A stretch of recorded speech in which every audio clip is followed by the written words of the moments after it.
Bismillahirrahmanirrahim. Assalamualaikum warahmatullahi wabarakatuh. Apa kabar anak-anak hebat Matsa Surba, khususnya untuk kelas 7?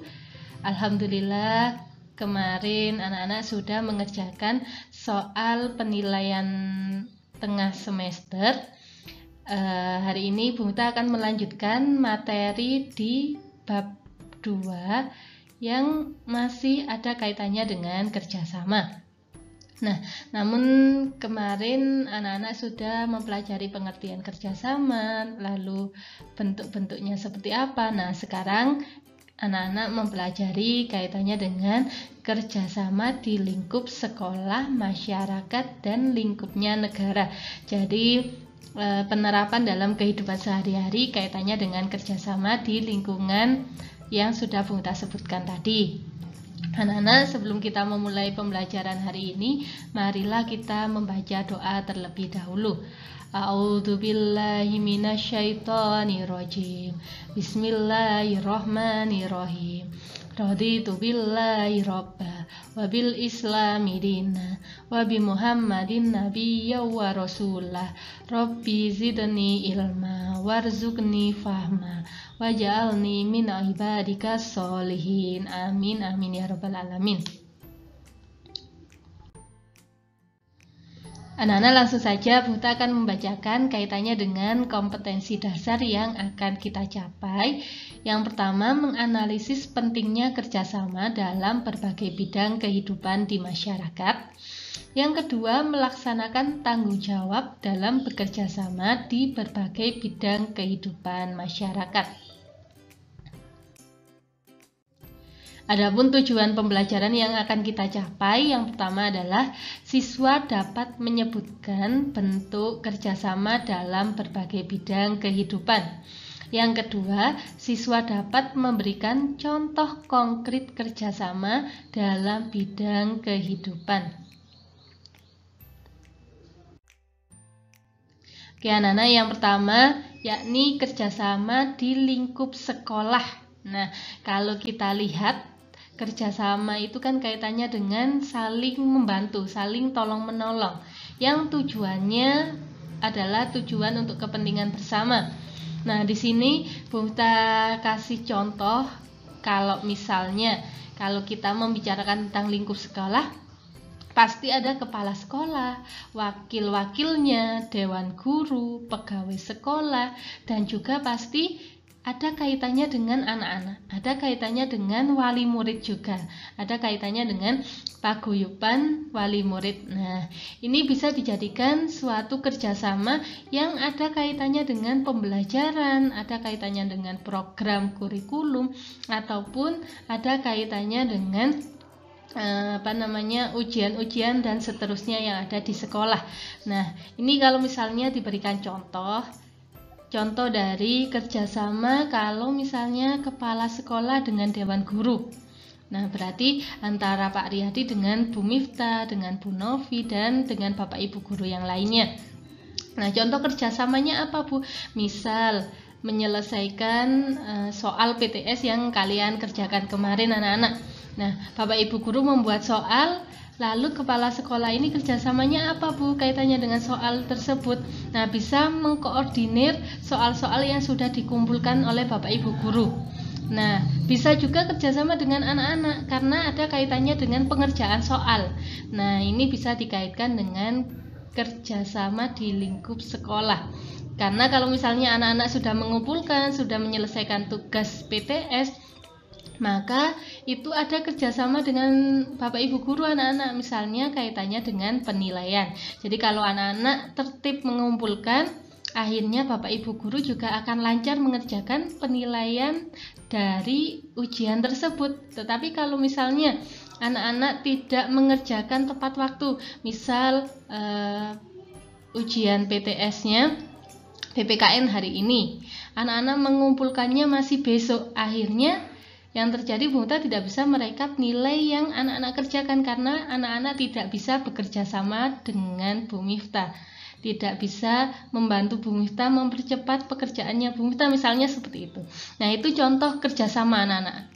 Apabila anak-anak bisa mengerjakan tugas dengan baik, maka anak-anak juga bisa membantu kerjasama dengan Bapak Ibu guru yang lainnya. Lalu untuk pegawai sekolah, apakah ada kaitannya, Bu? Ya ada anak-anak, misalnya dengan Pak Budi. Pak Budi ini kan yang mempersiapkan di sekolah, membersihkan ruangan, seperti ini kan bisa saja ada penyemprotan, desinfektan, dan seterusnya. Nah, ini sangat dibutuhkan di lingkup sekolah. Karena kalau kita lihat kerjasama di lingkup sekolah itu tidak hanya Bapak Ibu guru saja dengan anak-anak, tetapi kita juga membutuhkan orang lain, apalagi peran orang tua seperti daring ini. Dan pembelajarannya di rumah, otomatis Bapak Ibu wali kelas ataupun Bapak Ibu guru yang lain bekerja samanya dengan orang tua. Gimana ini misal ada kendala, maka ini yang harus dibicarakan dengan orang tua.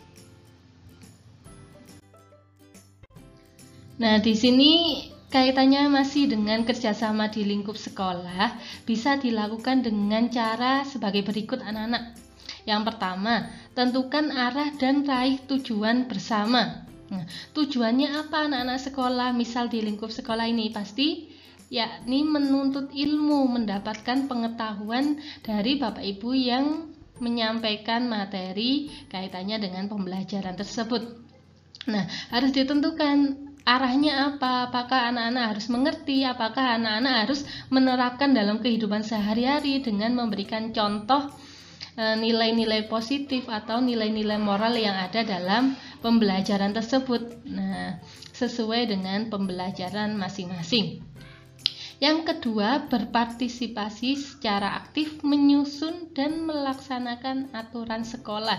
Nah, ini kaitannya dengan aturan sekolah yang harus ditaati oleh anak-anak, kaitannya dengan hukum atau peraturan di sekolah. Berarti anak-anak harus mematuhi, anak-anak harus melaksanakan, seperti buku juara itu harus diisi dengan lengkap. Itu kaitannya dengan kerjasama yang ada kaitannya dengan peraturan sekolah. Yang ketiga, selalu bekerja sama. Jadi selalu berkaitan dengan atau berhubungan dengan orang lain, anak-anak yang lingkupnya di sekolah, misal dengan Bapak Ibu guru, misal dengan anak-anak yang lain yang ada di grup WA anak-anak itu. Meskipun di rumah kita harus tetap bekerja sama, tapi lingkupnya itu berbeda. Jadi bisa saja kita dari rumah melalui WA ataupun Google Classroom kita bisa bekerja sama kaitannya dengan pembelajaran daring. Yang keempat, tidak membuat masalah atau konflik. Jadi selama anak-anak tidak membuat masalah, berarti anak-anak itu mau bekerja sama dengan Bapak Ibu guru yang lainnya. Contoh, tadi Bu Muta sudah memberikan contohnya kaitannya dengan pengumpulan tugas yang diberikan oleh Bapak Ibu guru. Kalau misalnya anak-anak tepat waktu, maka anak-anak tidak memberikan masalah kepada anak-anak sendiri. Karena kalau misalnya kalian tidak mengumpulkan, maka masalah itu yang muncul adalah untuk kalian sendiri, tidak untuk anak-anak yang lain. Nah, itu kalau kaitannya dengan tugas individu. Yang kelima, saling percaya dan menghargai satu sama lain. Namanya kerjasama, kita saling membutuhkan orang lain, anak-anak. Artinya harus saling percaya bahwasanya anak-anak sudah bisa menyelesaikan masalah yang ada, misalnya seperti itu. Ini kaitannya dengan kerjasama di lingkup sekolah. Yang kedua, yakni kaitannya dengan kerjasama di lingkup masyarakat. Nah, ini lingkupnya lebih luas anak-anak daripada di sekolah karena kaitannya dengan masyarakat yang lainnya. Nah, di sini Bu Muta kasih contoh kaitannya dengan kepala desa. Nah, biasanya Pak Kades atau ketua RT RW yang ada di bawahnya kelurahan, anak-anak. Dan bisa saja kita bekerja sama dengan masyarakat atau tetangga di sekitar. Nah, apa saja Bu yang bisa dikerjakan? Banyak sekali anak-anak yang bisa dilakukan kaitannya dengan kerjasama di lingkup masyarakat. Nah, ini contohnya bentuk kerjasama dalam kehidupan bermasyarakat. Yang pertama, kaitannya dengan kerja bakti. Nah, kerja bakti ini bisa dilakukan ketika misalnya kepala desa itu menghimbau kepada ketua RT atau RW untuk menyuruh atau membantu membersihkan lingkungan sekitar masyarakat anak-anak dengan menggerakkan masyarakat yang ada di sekitar tersebut. Nah, itu juga bisa disebut sebagai bentuk kerjasama dalam kehidupan masyarakat. Yang kedua, kaitannya dengan perayaan-perayaan hari besar nasional atau keagamaan. Nah, mungkin contohnya kaitannya dengan misal perayaan 17 Agustus. Nah, biasanya di gang-gang itu kan ada rumbai-rumbai merah putih, bendera, dan seterusnya itu anak-anak. Nah, itu kan tidak mungkin hanya satu orang saja yang mengerjakan, tetapi itu gotong royong kaitannya dengan masyarakat yang tinggal di situ anak-anak. Misal dengan memberikan iuran, dengan membantu menghias gapura yang ada di gang-gang dan depan-depan rumah biasanya kan ada. Nah, itu seperti itu kaitannya dengan kerjasama kalau bentuknya perayaan nasional ataupun keagamaan anak-anak, misalnya Isra Mi'raj, melakukan pengajian. Nah, itu satu desa misalnya guyub rukun memberikan iuran untuk mendatangkan ulama yang bisa mengisi pengajian tersebut dengan bergotong royong, dibagi, misalnya ada yang membawa kue, makanan, dan seterusnya. Maka itu juga disebut kaitannya dengan kerjasama, kaitannya dengan perayaan keagamaan. Yang ketiga, kaitannya dengan sanitasi, misalnya perairannya, di situ kaitannya dengan airnya tidak bisa nyala, misalnya mati, dan seterusnya. Nah, ini juga bisa dikaitkan dengan kerjasama. Yang keempat, kaitannya dengan baksos atau bakti sosial. Misal ada daerah yang terkena bencana anak-anak, lalu kepala desanya menghimbau masyarakat untuk memberikan santunan kepada orang-orang yang mendapatkan bencana tersebut dengan berupa sembako ataupun pakaian misalnya. Nah, itu akan disumbangkan kepada daerah-daerah yang membutuhkan, misalnya yang terkena bencana banjir, tanah longsor, dan seterusnya anak-anak. Nah, ini contoh bentuk kerjasama dalam kehidupan masyarakat.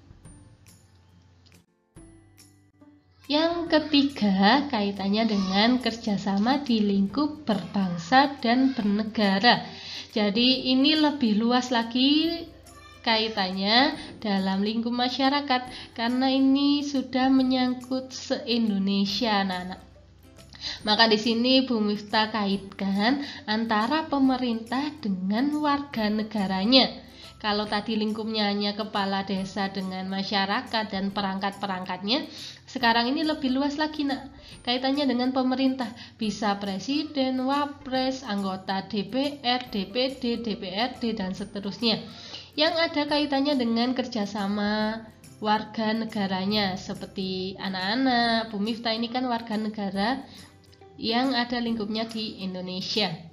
Nah, contoh kerjasama lingkup berbangsa dan bernegara itu apa saja? Ini bentuk kerjasama dalam kehidupan berbangsa dan bernegara. Yang pertama, misal warga negara bekerja sama dengan pemerintah dalam pembangunan nasional dengan membayarkan pajak. Jadi pajak yang dibayarkan oleh masyarakat tersebut itu nanti akan dikelola oleh pemerintah, nanti dialokasikan kemana, seperti itu. Nah, yang kedua, menyelenggarakan peringatan hari besar keagamaan dan hari besar nasional yang diatur oleh pemerintah. Nah, ini contoh kegiatan peringatan 17 Agustus secara virtual, anak-anak.